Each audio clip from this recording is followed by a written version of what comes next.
قرآني نبض حياتي، قرآني طهر ذاتي، قرآني عصمة أمري، قرآني طوق نجاتي. قرآني نبض حياتي، قرآني طهر ذاتي، قرآني عصمة أمري، قرآني طوق نجاتي. آيات الله حمتني غمرتني بالبركات، تحفظني من همزات الشيطان ومن زلاتي. آيات الله حمتني غمرتني بالبركات، تحفظني من همزات الشيطان ومن زلاتي. نحمده ونصلي على رسوله الكريم، أما بعد، فأعوذ بالله من الشيطان الرجيم. بسم الله الرحمن الرحيم. رب اشرح لي صدري ويسر لي أمري واحلل عقدة من لساني يفقهوا قولي. السلام علیکم ورحمۃ اللہ وبرکاتہ۔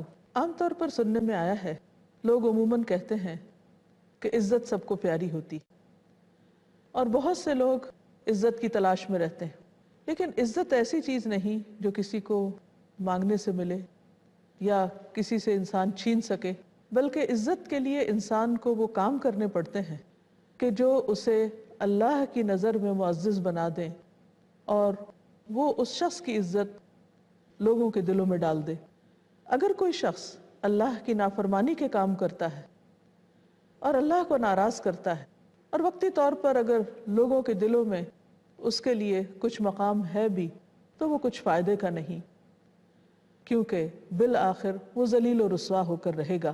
سورۃ الحج میں اللہ تعالیٰ فرماتے ہیں، أَلَمْ تَرَ أَنَّ اللَّهَ يَسْجُدُ لَهُ مَنْ فِي السَّمَاوَاتِ وَمَنْ فِي الْأَرْضِ وَالشَّمْسُ وَالْقَمَرُ وَالنُّجُومُ وَالْجِبَالُ وَالشَّجَرُ وَالدَّوَابُ وَكَثِيرٌ مِّنَ النَّاسِ وَكَثِيرٌ حَقَّ عَلَيْهِ الْعَذَابُ وَمَن يُهِنِ اللَّهُ فَمَا لَهُ مِن مُّكْرِمٍ إِنَّ اللَّهَ يَفْعَلُ مَا يَشَاءُ۔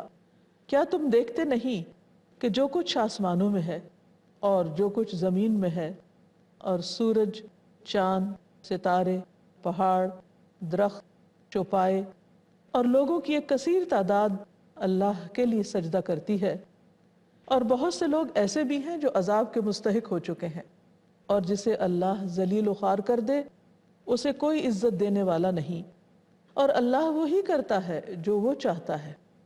تو اس آیت سے یہ پتہ چلتا ہے کہ کائنات کی بہت ساری چیزیں اللہ کے آگے جھکی ہوئی ہیں، اور بہت سے انسان بھی۔ گویا اللہ کے ہاں عزت اسی کی ہے جو اللہ کے آگے جھکتا ہے، جو اللہ تعالیٰ کی فرمانبرداری کے کام کرتا ہے، جو اللہ تعالیٰ کی نافرمانی سے بچتا ہے، کیونکہ جو اللہ کو عزت نہیں دیتا، اس کے احکامات کا ریگارڈ نہیں کرتا اور اس کی نافرمانی سے ڈرتا نہیں، بھلا اس کے لیے پھر عزت کہاں سے ہو سکتی ہے؟ یہاں پر جو مکرم کا لفظ ہے وہ قابل غور ہے۔ مکرم کا لفظ کرم سے ہے، اور کرم کا معنی بہت گہرا ہے۔ عربی زبان میں کرم خیر و بھلائی کی کثرت کو کہتے ہیں، اور آسانی کو، اور ہر اچھی اور قابل تعریف چیز کے لیے یہ لفظ استعمال ہوتا ہے۔ بات یہ ہے کہ اصل عزت اللہ تعالیٰ کے ہاتھ میں ہے۔ ابن تیمیہ کہتے ہیں کہ اصل عزت اس میں ہے کہ انسان اللہ کی اطاعت پر استقامت لازم کر لے، یعنی جم جائے، اس کا فرما بردار بنا رہے۔ اللہ نے اس سے بڑی کرامت اپنے کسی بندے کو نہیں دی کہ اسے اپنی پسند اور رضا والے اعمال کی توفیق دی ہے۔ یعنی سب سے بڑی عزت یہ ہے، اللہ تعالیٰ کی طرف سے کرم اور بھلائی اور خیر کثیر اس کے لیے ہے کہ جس کو نیکی کی توفیق ملے۔ گویا اگر نیکی کی توفیق مل گئی، اللہ تعالیٰ کی طرف سے تائید ہو گئی، اور انسان خیر اور بھلائی کے راستوں پر چلنے لگا، تو یہ سب سے بڑی عزت کی بات ہے۔ اور اللہ اور اس کے رسولوں کی اطاعت، اور اس کے اولیاء سے دوستی اور محبت، اور اس کے دشمنوں سے دشمنی، یہی لوگ اللہ کے ولی ہیں۔ ان کے متعلق اللہ تعالیٰ نے فرمایا ہے کہ الا ان اولیاء اللہ لا خوف علیہم ولا هم يحزنون، خبردار رہو کہ اللہ کے دوستوں کے لیے نہ کوئی خوف ہے اور نہ وہ غمگین ہوں گے، یعنی انہیں حقیقی معنوں میں عزت سے نوازا جائے گا۔ اگر انسان اس اصول کو یاد رکھے کہ عزت کا مالک اللہ ہے تو پھر وہ بندوں سے بے نیاز ہو جائے گا۔ وہ بندوں سے عزت حاصل کرنے کے لیے اور بندوں کی نگاہ میں قدردانی کے لیے اللہ کی نافرمانی کے کام نہیں کرے گا، کیونکہ اس کو یقین ہے کہ اگر بندوں کی خوشی کے لیے اللہ کو ناراض کر دیا تو اللہ تعالیٰ ان بندوں کو اس سے ناراض کر دے گا، اور ایسا انسان بہت دفعہ اپنی زندگی میں ایکسپیرینس کرتا ہے۔ لیکن اگر اللہ کی رضا کے لیے بندہ کسی بندے کو وقتی طور پر ناراض بھی کر دے تو اللہ تعالیٰ واپس اس بندے کے دل میں اس کی عزت ڈال دیتا ہے۔ تو یاد رکھیے کہ عزت کا مالک صرف اللہ ہے۔ قرآن مجید میں آتا ہے سورۃ فاطر آیت 10 میں، من کان یرید العزت فإن العزت للہ جمیعا، جو کوئی عزت چاہتا ہے وہ یاد رکھے کہ عزت تو ساری کی ساری اللہ کے لیے ہے، یعنی اس کا مالک بھی وہی ہے، اور پھر جسے وہ جتنی چاہے دے۔ اسی لیے سورۃ آل عمران کی آیت نمبر 26 میں دعا سکھائی گئی ہے، اللہم مالک الملک تؤتی الملک من تشاء وتنزع الملک ممن تشاء وتعز من تشاء وتذل من تشاء بیدک الخیر انک علی کل شیء قدیر۔ اے اللہ بادشاہت کے مالک، جسے تو چاہتا ہے حکومت عطا کرتا ہے اور جس سے تو چاہتا ہے چھین لیتا ہے، تو ہی جسے چاہتا ہے عزت دیتا ہے اور جسے چاہے ذلیل کر دیتا ہے، ساری بھلائی تیرے ہی ہاتھ پہ ہے اور تو ہر چیز پر قادر ہے۔ تو جس انسان کا یہ یقین پختہ ہو پھر وہ ہمیشہ اللہ تعالیٰ کی فرما برداری، خیر اور بھلائی کے کاموں میں سرگرداں رہے گا۔ ہم وتر کی نماز میں دعائے قنوت پڑھتے ہیں جس میں حدیث میں آتا ہے، الفاظ کچھ یوں ہیں، انہ لا یذل من والیت ولا یعز من عادیت، بے شک وہ ذلیل نہیں ہو سکتا جس کا تو دوست بن جائے، اور وہ معزز نہیں ہو سکتا جس سے تو دشمنی کرے۔ یعنی اگر اللہ تعالیٰ کسی بندے سے دشمنی رکھتا ہے تو اس کو کبھی بھی حقیقی عزت حاصل نہیں ہو سکتی۔ رسول اللہ صلی اللہ علیہ وسلم نے فرمایا کہ جب اللہ تعالیٰ کسی بندے سے بغض رکھتا ہے تو جبریل کو بلا کر فرماتا ہے، میں فلاں بندے سے بغض رکھتا ہوں، تم بھی اس سے بغض رکھو۔ بس جبریل بھی اس سے بغض رکھتے ہیں، پھر آسمان میں منادی کر دی جاتی ہے، یعنی اعلان کر دیا جاتا ہے کہ اللہ تعالیٰ فلاں بندے سے بغض رکھتے ہیں، تم بھی اس سے بغض رکھو، تو وہ سب اس سے بغض رکھتے ہیں۔ پھر زمین میں بھی اس کے لیے عداوت رکھ دی جاتی، یعنی اس کی عزت باقی نہیں رہتی، وہ لوگوں کی نگاہوں میں بھی ذلیل ہوتا ہے۔ بات یہ ہے کہ انسان اگر اس بات پر یقین رکھے کہ عزت اللہ کے ہاتھ میں ہے تو پھر وہ عزت بھی وہیں تلاش کرے گا، یعنی اللہ کی رضا میں، اور ایسے کاموں کی طرف جائے گا کہ جس سے اللہ تعالیٰ راضی ہو، خواہ وہ اس کے نفس پر کتنے ہی بھاری ہوں۔ مثلاً ایک حدیث میں آتا ہے، من تواضع للہ رفعہ اللہ، جو اللہ کی خاطر جھک جاتا ہے، تواضع اختیار کرتا ہے، اللہ اس کو بلندی عطا کرتا ہے۔ اب کسی ایسے شخص کے سامنے جھکنا جس کے سامنے جھکنے کو دل نہ چاہے، اپنی غلطی پر معافی مانگنا یا تعلقات کی اصلاح کرنا نفس پر بہت بھاری ہوتا ہے، لیکن جس شخص کو یہ یقین ہو کہ اس کے صلے میں اللہ تعالیٰ اس کو بلندی عطا کرے گا تو اللہ کے وعدے پر یقین کرتے ہوئے وہ شخص اپنی انا کو پیچھے چھوڑ دے گا اور اللہ کے حکم پر عمل کرتے ہوئے دوسروں کے ساتھ اپنے تعلقات درست کر لے گا۔ پھر انسان کو یہ بھی یاد رکھنا چاہیے کہ وہ ان تمام اعمال سے بچے جو دراصل انسان کی ذلت کا سبب بنتے ہیں۔ ان میں سب سے پہلے نمبر پر شرک ہے۔ قرآن مجید میں اللہ تعالیٰ بہت سے پیغمبروں کے نام لینے کے بعد یہ بات فرماتے ہیں کہ اگر وہ شرک کرتے تو ان کے اعمال ضائع ہو جاتے ہیں۔ گویا شرک ایک ایسی خرابی ہے کہ جس کی وجہ سے بڑے سے بڑا عمل ضائع ہو جاتا ہے۔ نبی صلی اللہ علیہ وسلم سے خطاب فرماتے ہوئے اللہ تعالیٰ فرماتے ہیں، لَإِنْ أَشْرَكْتَ لَيَحْبَطَنَّ عَمَلُكَ وَلَتَكُونَنَّ مِنَ الْخَاسِرِينَ، سورۃ الزمر آیت 65، کہ اگر تم نے شرک کیا تو تمہارے عمل بھی برباد ہو جائیں گے اور تم خسارہ اٹھانے والوں میں شامل ہو جاؤ گے۔ ایک اور جگہ پر فرمایا سورۃ الحج آیت 31 میں، وَمَن يُشْرِكْ بِاللَّهِ فَكَأَنَّمَا خَرَّ مِنَ السَّمَاءِ فَتَخْطَفُهُ الطَّيْرُ أَوْ تَهْوِي بِهِ الرِّيحُ فِي مَكَانٍ سَحِيقٍ، جس نے اللہ کے ساتھ کسی کو شریک بنایا تو وہ ایسے ہے جیسے آسمان سے گرے، اوپر سے نیچے گرنے والا، ایک طرح سے عزت مقام مرتبے سے گرنے کی بھی بات اس میں آتی. پھر پرندے اسے اچک کر لے جائیں یا ہوا اسے کسی دور دراز مقام میں لے جا کر پھینک دے، یعنی پھر اسے انسان کا کوئی قرار نہیں، کوئی ٹھکانہ نہیں، اس کے لیے کوئی بھی پناہ کی جگہ نہیں. جیسے سورۃ الحج کی دوسری آیت میں ہم نے سنا کہ زمین و آسمان کی بہت سی موجودات اللہ کے آگے سجدہ کرتی ہیں، اور بہت سے لوگ بھی، لیکن کچھ نہیں بھی کرتے.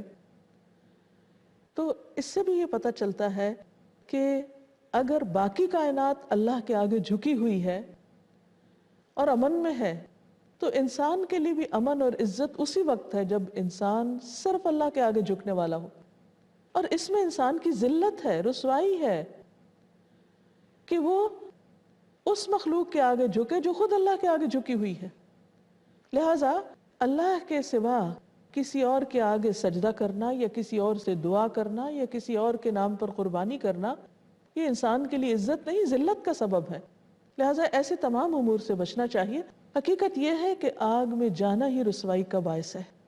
اسی لیے سورۃ آل عمران کے آخر میں جو دعائیں آتی ہیں ان میں سے ایک مقام پر فرمایا کہ اِنَّكَ مَن تُدْخِلِ النَّارَ فَقَدْ أَخْزَيْتَهُ، کہ یا رب تو ہمیں آگ سے بچا، کیونکہ جس کو تو نے آگ میں ڈال دیا اس کو تو نے رسوا کر دیا.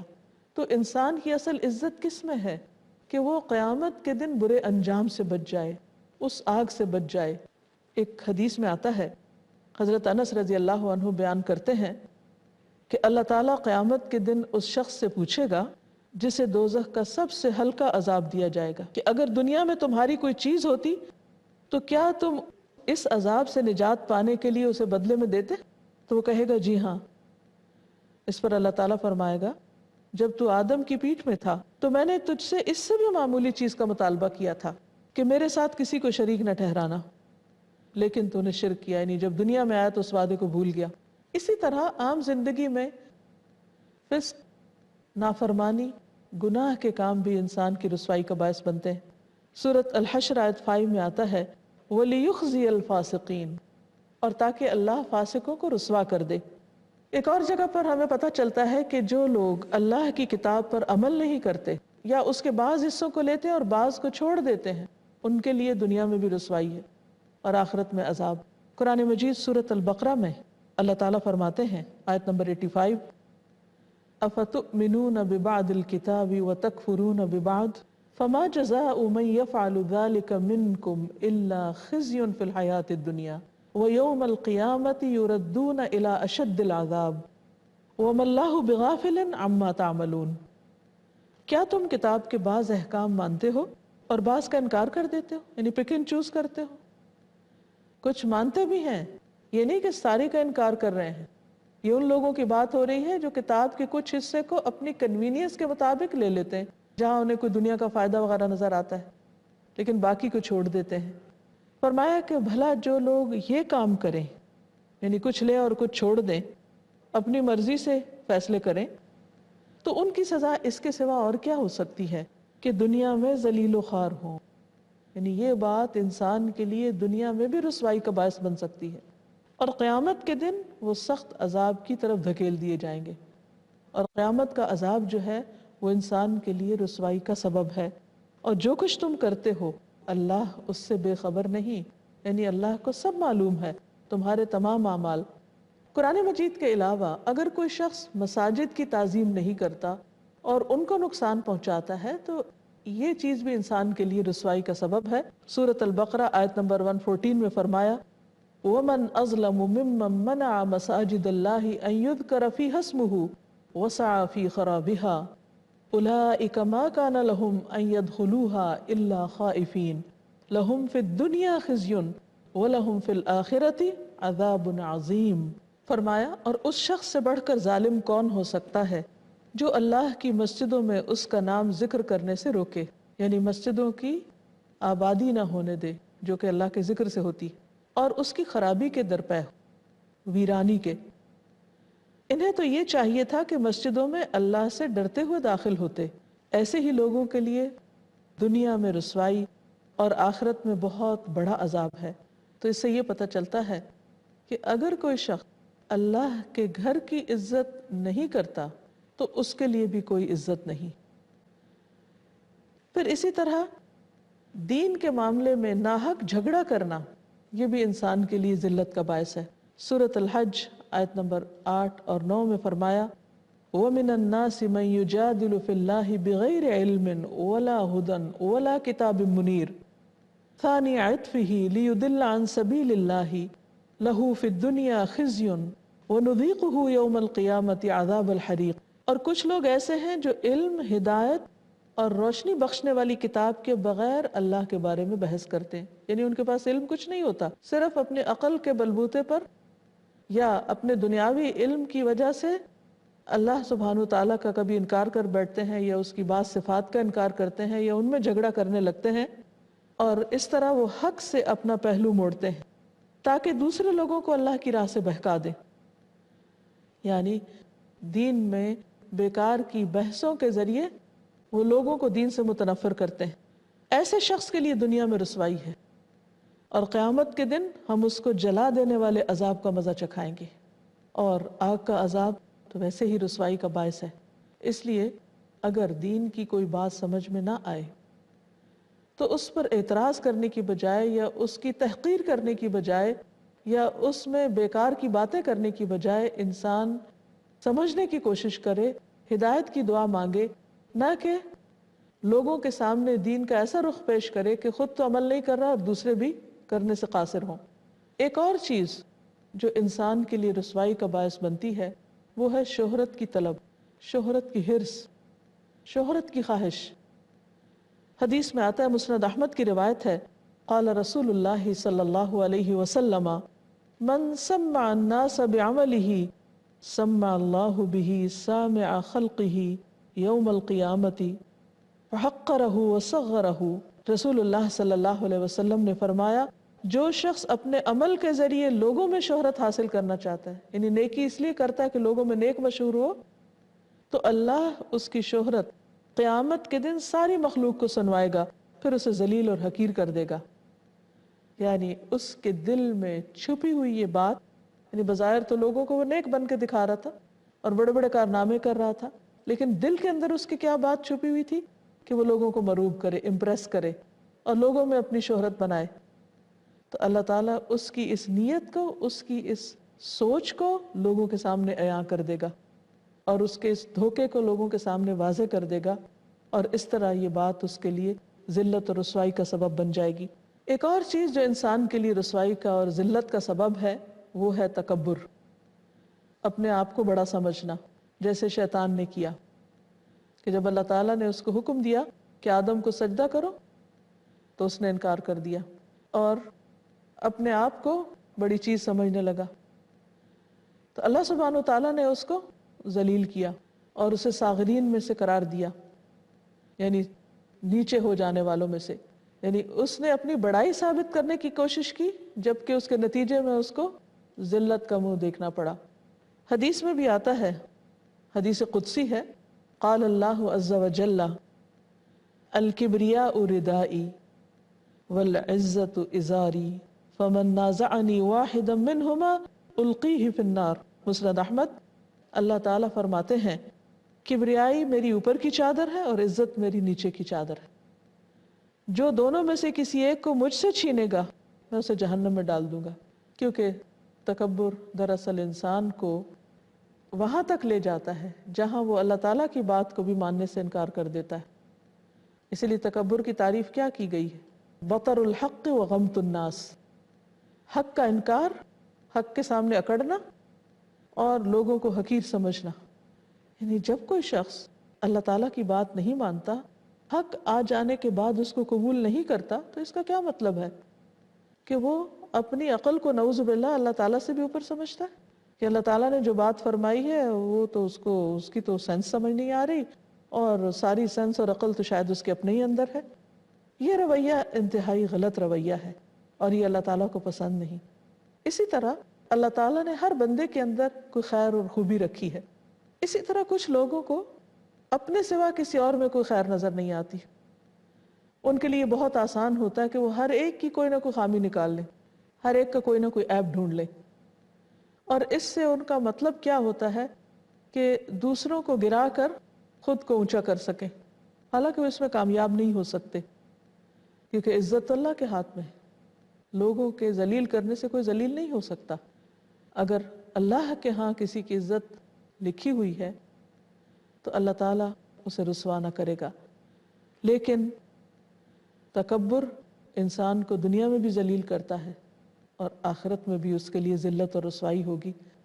تکبر کرنے والوں میں سے فرعون کا انجام ہمارے سامنے ہے۔